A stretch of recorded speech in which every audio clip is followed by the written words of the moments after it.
Você já acordou de um sonho tão estranho que ficou se perguntando o que aquilo significava?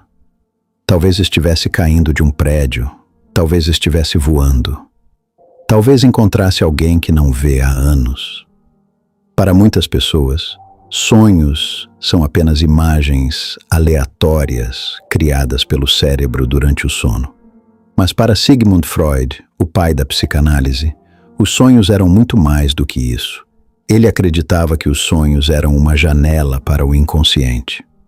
Uma porta secreta para desejos, medos, conflitos e emoções que normalmente ficam escondidos da nossa consciência.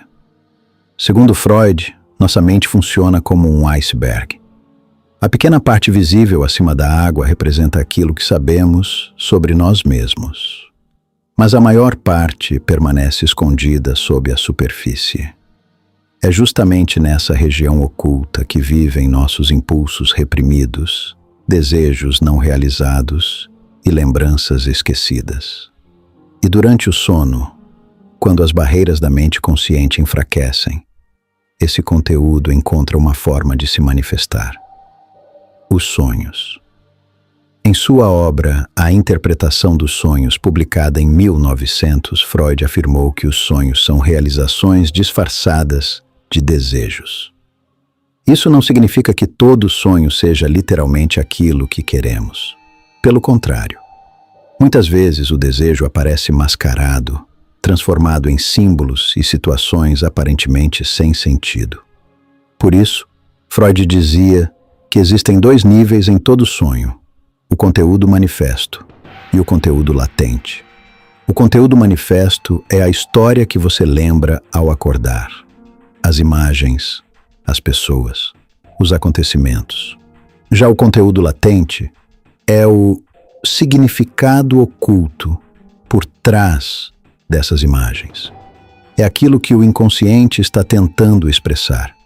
Imagine um sonho em que você perde um trem. Para Freud, o mais importante não seria o trem em si, mas o que ele representa para aquela pessoa. Pode ser uma oportunidade perdida. Pode ser medo do fracasso. Pode ser ansiedade sobre o futuro. Cada símbolo precisa ser analisado dentro da história individual de quem sonha. É por isso que Freud não acreditava em dicionários universais de sonhos. O mesmo símbolo pode ter significados completamente diferentes para pessoas diferentes. Outro ponto importante é que Freud via os sonhos como uma forma de proteção psicológica.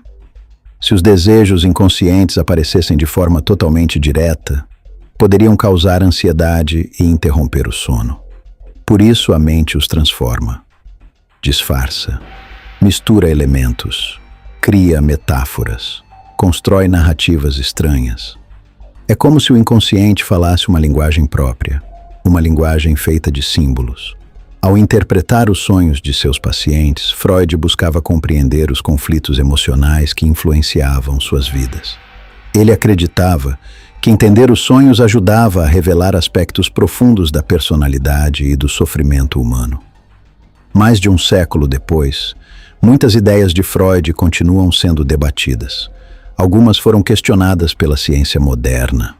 Outras permanecem influentes na psicologia, na literatura, na arte e na cultura. Mas independentemente das críticas, uma coisa é inegável. Freud mudou para sempre a maneira como olhamos para os sonhos. Ele nos convidou a enxergar que, talvez, aquilo que acontece enquanto dormimos não seja apenas uma sequência aleatória de imagens. Talvez os sonhos sejam mensagens vindas das partes mais profundas da nossa própria mente. E a pergunta continua tão fascinante hoje quanto era há mais de 100 anos. Quando você sonha, o que o seu inconsciente está tentando dizer?